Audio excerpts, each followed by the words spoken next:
The man I thought loved me, the one who promised to erase my college debt, he just drained my entire savings account, every single penny. That old secret program was a lie, a cruel, elaborate, and devastating lie. And the worst part? I walked right into his trap with a smile on my face, thinking he was my savior. I fell in love with a man who promised me financial freedom. Instead, he stole my heart and every last dollar I had. It all started with an offer that sounded way too good to be true. To understand how I let this happen, how someone so brilliant and charming could be so completely hollow, we have to go back 6 months. We have to go back to the day my desperation made me the perfect target. 6 months ago, my life was ruled by a number, $87,452. That was my student loan debt. And it wasn't just a number on a piece of paper. It was a physical weight on my chest when I woke up and a knot of acid in my stomach. I did everything you're supposed to do. I got a marketing degree, graduated with honors, and hustled my way into a decent entry-level job. I was supposed to be starting my life, but it felt like I was starting a life sentence. Every month was the same frantic math: rent, utilities, groceries, transportation, and then the loan payment. It was a monster that ate nearly half of my paycheck. My apartment was tiny, all my furniture was secondhand, and a big night out for me was a walk in the park. I kept telling myself it was temporary, that I was being responsible, but I wasn't getting ahead. I was just treading water, and the tide was rising. I remember one Tuesday with soul-crushing clarity. I got an email from my loan servicer, not the usual reminder, but a notice that my repayment plan was up for recertification. I knew what that meant. The small raise I'd gotten at work, the one that felt like such a victory, was now going to be used against me. My monthly payment was about to go up. I wasted my entire lunch break on the phone, navigating automated menus, being put on hold, and finally talking to a woman who sounded as tired as I felt. There was no way around it. The new higher payment was locked in. I hung up and just stared at my computer, the numbers blurring through tears. A wave of pure panic washed over me. How was I going to afford this? What else could I possibly cut? I was already living on nothing. The dream of one day owning a home or just having a savings account that wouldn't be wiped out by a single car repair felt like a joke. It felt like I was being punished for trying to get an education. That night, I sat on my floor surrounded by paperwork, loan statements, pay stubs, ANC records. I was searching for a lifeline, a loophole, anything.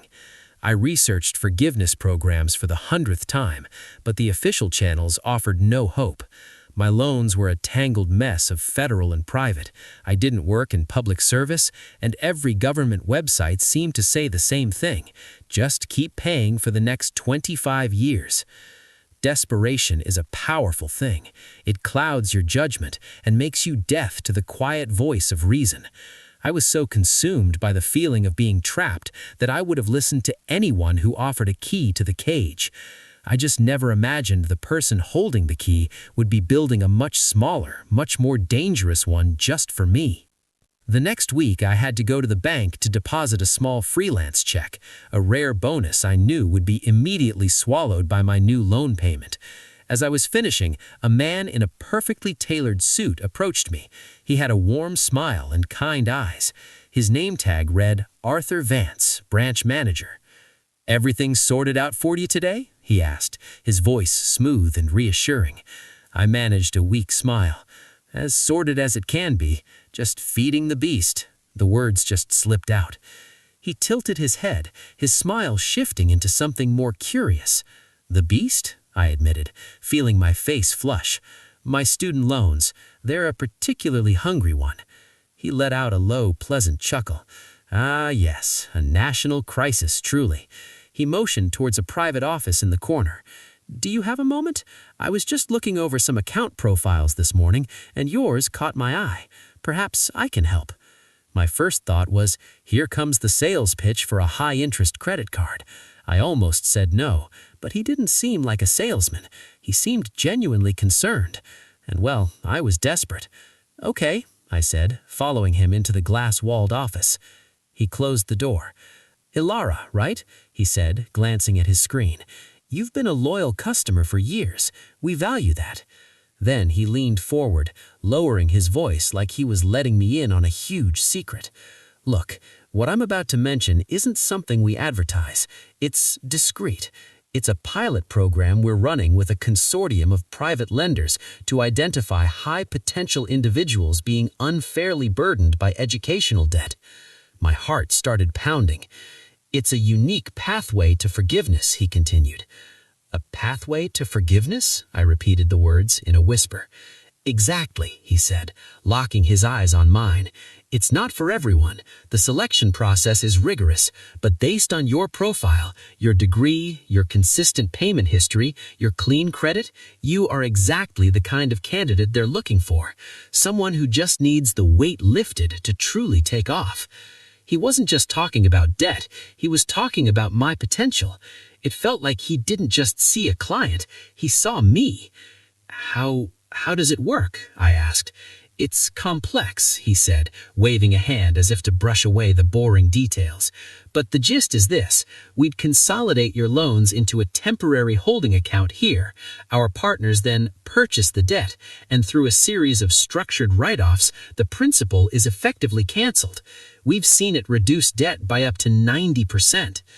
90%, the number just hung there, shimmering. It was unthinkable, life-changing. "But why is it a secret?" I asked, my last bit of skepticism trying to fight its way out. Arthur gave a knowing smile. "Politics, Ilara. The big federal loan servicers would lose their minds if they knew a program like this existed. That's why it's a pilot, and that's why it requires absolute discretion. If word got out, the whole thing would be shut down overnight." Secrecy. It didn't sound like a red flag. It sounded like an exclusive privilege. He made me feel like I was being invited into a secret club for people who deserved a second chance. "I don't know what to say," I stammered. "Don't say anything yet," he said, his warm smile returning. He scribbled a number on the back of his business card.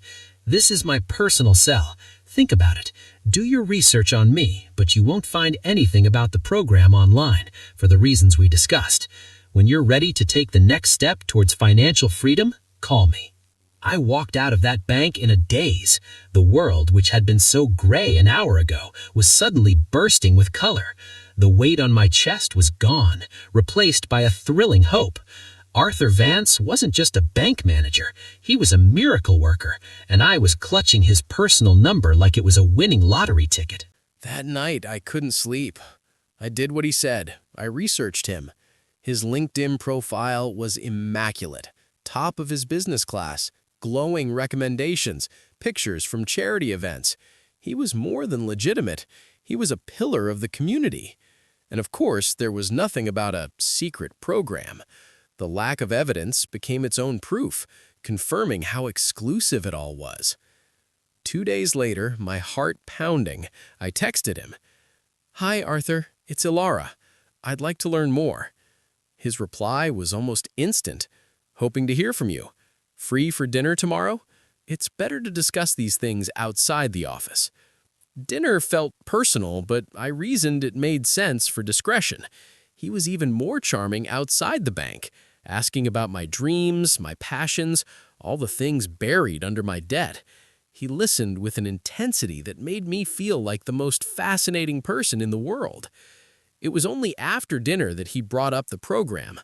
The first step, he said, was for me to consolidate all my money into a new high-yield savings account at his bank. It was a good faith gesture. "They need to see you're committed to the process," he explained. It sounded a little odd, but in the warm glow of the restaurant, with this handsome, intelligent man telling me it was the key to my future, it made a strange kind of sense. He also needed me to sign a limited power of attorney. This should have been the moment I ran, but he explained it so calmly. "It's a formality," he said, swirling his wine. "It just lets me negotiate with the consortium on your behalf without bothering you with every piece of paper. Think of me as your financial champion." A champion? Someone powerful, fighting for me. The idea was intoxicating. I signed the digital forms the next day without reading all the fine print. I trusted him. From there, the lines between professional and personal blurred completely. He'd text me good morning. We went on more dates, museums, concerts, hiking. He was love-bombing me, but I didn't know the term then. It just felt like I'd finally found the perfect partner. He wasn't just selling me debt relief. He was selling me a dream life with him in it. Meanwhile, the program moved forward. I drained my small savings account from another bank, about $5,000, every cent I had, and transferred it into the new account he'd set up. A week later, he said there was a processing and insurance fee of $2,000, but for auditing purposes, he needed me to buy several gift cards and send him the codes. Gift cards? That was so bizarre it almost broke the spell. It sounded exactly like an online scam. I hesitated. His tone immediately turned cool, laced with disappointment. "Ilara, I'm putting my career on the line for you. If you don't trust me, we can call the whole thing off, but you'll be walking away from a 90% reduction." The fear of losing this chance and losing him was unbearable. I apologized for doubting him, went to the store and bought $2,000 worth of gift cards, feeling like a complete idiot, but pushing the feeling down. The red flags kept coming, but my heart had a rationalization for every one. He never wanted to take pictures together. Discretion is key in my life, remember? He was always too busy to meet my friends. "We'll have a huge party once this is all settled." When I asked for any official paperwork, he got defensive. "Ilara, the whole point is that there is no paper trail. That's what keeps it safe. You have to trust me." Every doubt was met with a promise about our future. He told me he was falling in love with me. He made my heart the collateral for my financial future, building my trust and draining my bank account in perfect parallel. The final step was a consolidation payment of $10,000. I didn't have it. "I know," he said soothingly, and then he helped me apply for a personal loan from an online lender. I was approved. He instructed me to transfer the $10,000 to the special account he controlled. "This is it, Ilara," he said, his voice full of excitement.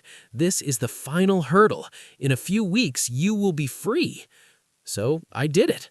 I transferred the money. My life savings were gone, and I was now another $10,000 in debt. But I wasn't scared. I was euphoric. I was in love, and I was on the brink of financial freedom, sitting right in the middle of a trap and dreaming of a future that would never come. The next 2 weeks were a weird mix of blissful hope and simmering anxiety. Arthur was more attentive than ever. The next few days were a blur of shame and a hollow kind of pain. The heartbreak was devastating, but it was buried under a mountain of humiliation. How could I have been so stupid? The red flags were all there. The gift cards, the secrecy, the power of attorney. I'd read about scams like this and thought I would never fall for that. But I did. He didn't just hack my bank account, he hacked my hope. The financial reality crashed down hard. My original debt was still there, but now I had an extra $10,000 loan and my savings were gone. I was in a much deeper hole than before. My first call was to the police. I sat in a cold room and told my story to a detective who explained how common these romance scams were. He said Arthur had been clever. The signed documents and voluntary transfers made it a very difficult case to prosecute. He promised to investigate, but couldn't promise I'd ever see a dime. The hardest part was realizing the Arthur Vance branch manager persona was just part of the grift. He used his position of trust to prey on vulnerable customers. He knew the legal loopholes that would protect him. He knew a secret program was the perfect bait because its secrecy explained away the lack of evidence. The lessons here are brutal, but they are crystal clear.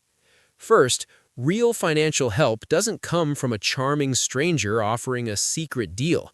Legitimate programs are found through official, transparent channels, like the resources on studentaid.gov. They never require fees to be paid in gift cards.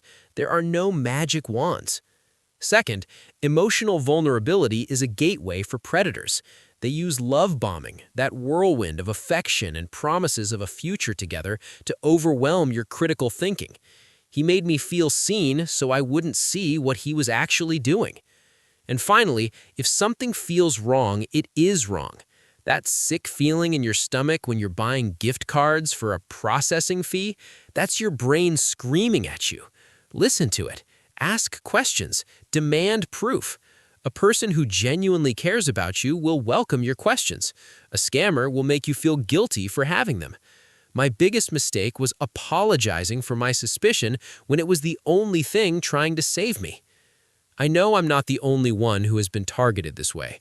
Scammers are experts at finding our deepest insecurities. So I want to ask you, has anyone else been deceived by someone they trusted? Have you ever encountered a deal that felt too good to be true? Please share your story in the comments. By talking about this, we can learn to spot the warning signs and protect each other from predators like Arthur. Your story might be the red flag that saves someone else. Conclusion. It's been 3 months. The investigation is ongoing. I haven't gotten my money back, and I probably never will. I had to get a second job, waitressing on weekends, just to cover the new loan payment and start rebuilding my savings from absolute zero. It's exhausting. Some days, the anger and sadness are overwhelming. But I am not broken. The man I thought was my champion turned out to be a villain, but in the wreckage he left behind, I am finding my own strength. I'm learning to be my own advocate. I am facing my debt head-on, not with a magic solution, but with a budget and grim determination. There is no shortcut. I learned that the hardest way possible. The path to financial freedom isn't a secret program, it's a daily grind. And that's okay, because this time it's real. This time, I'm saving myself. Thank you for listening. My story isn't over, and I'm going to be sharing my journey of rebuilding from here. If this was valuable to you, or if it felt familiar, please consider subscribing and ringing the notification bell. Together, we can turn our hardest lessons into our greatest